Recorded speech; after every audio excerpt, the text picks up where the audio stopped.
Their President, Gerd Kaiser, Her Excellency Joachim Haydn, Exzellenz, Damen und Herren. Thank you for inviting me to be a speaker tonight. I am told that I have to speak slowly for the translator, which is not my style. I'm a very fast speaker, I'm a very loud speaker, so I'm not normally I don't need a microphone. So please feel patient with me if I am very slow. I thank you for coming to Jordan. I'm honored to be with you here tonight. I don't want to make a speech. I want to give you some food for thought, like you can have some food to eat. And I will be making some very controversial statements, which you may not like, but I'll still say them. And I will be saying what needs to be said and not what is liked to be said. Most people, and I learned this from a good friend who was and still is the Prime Minister of one of the Arab countries. He said, I like you because when you talk to me, you make me feel miserable. I said, what do you mean? He said, you tell me what I need to know and not what I like to know. So please, with that in mind, be patient with me and tolerate me. As you've heard, to demonstrate how committed I am to our German relationship, I flew in. It's a funny way to go to New York from Paris through Amman, but I made this promise, and I'm very honored to be able to make it with you tonight. Let me start with the global crisis.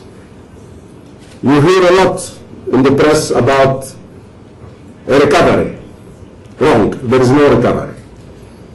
The global crisis is there to stay with us for another 10 years. Next year is going to be a very critical year, 2011. Against and in spite of everything, the press and the public statements of governments and officials make. This global crisis will hit the world in different measures. It's not the same all the world over. It will end with a new geo-economic order. This will not end with the world as usual. You will have a new world order after this crisis is over. In this crisis, there are losers and winners. In spite of what President Bush in his last month of term of service said, we are in this together and we will get out of it together. And there should be no losers and no winners. Wrong. There are losers and winners. And Germany is one of the winners. And that's an exception in Europe.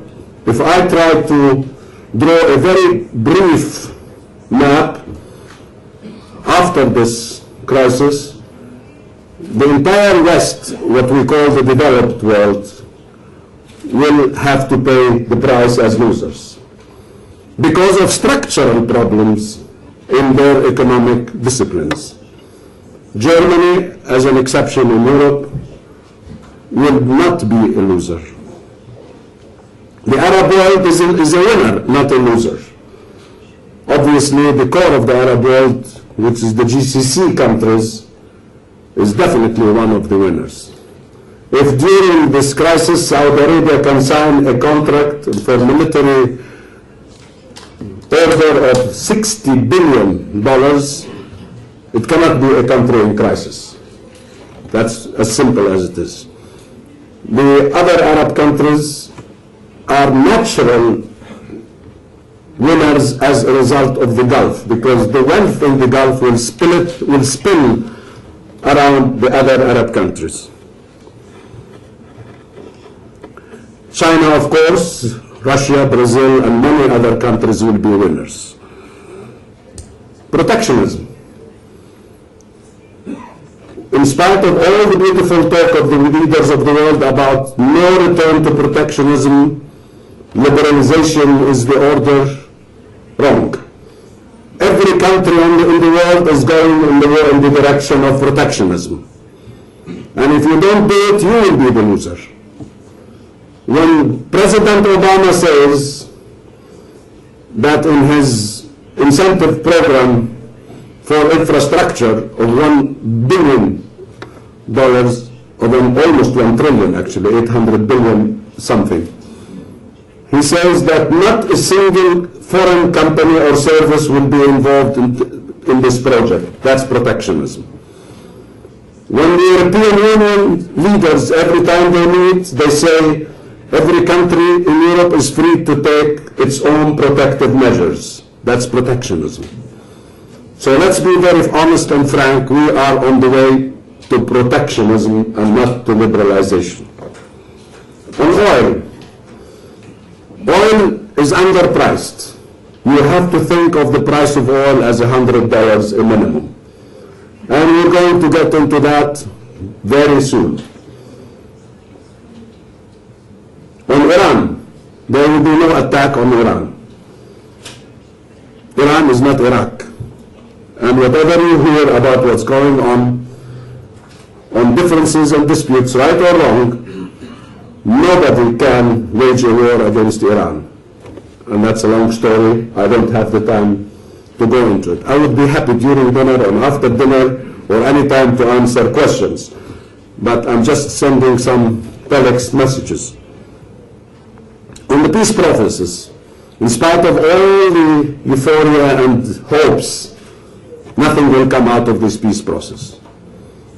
You can say public nice statements and everybody will applaud, but there will be no result out of the ongoing peace process now.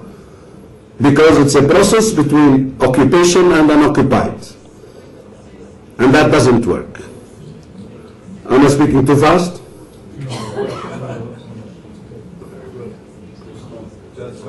Am I speaking too fast? No.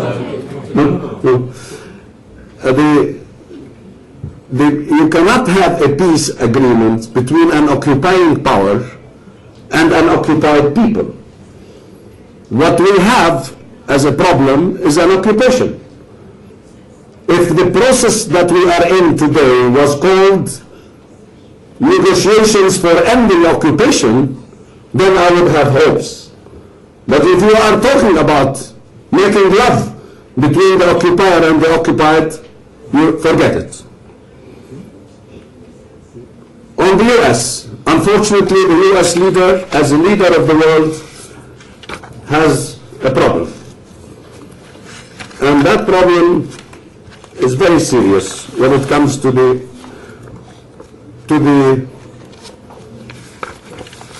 economic situation the US in. When I look at the cover of the Newsweek, December 7, 2009, and this is the Capitol Hill downside, and says this is how great powers fall. Steep debt, slow growth, high spending kills empires, and America could be next. This is the Newsweek, not me. Unfortunately, the economic revival programs that have been implemented have gone in the wrong direction of encouraging spending, of increasing liquidity, and of taking over the bad debts from the private sector to the public sector. So we end up with saving some private enterprises by having a government which is bankrupt. And so many of the Western countries' governments, including most of Europe except Germany, have this problem. The government is now in trouble because it's tried to save the private sector.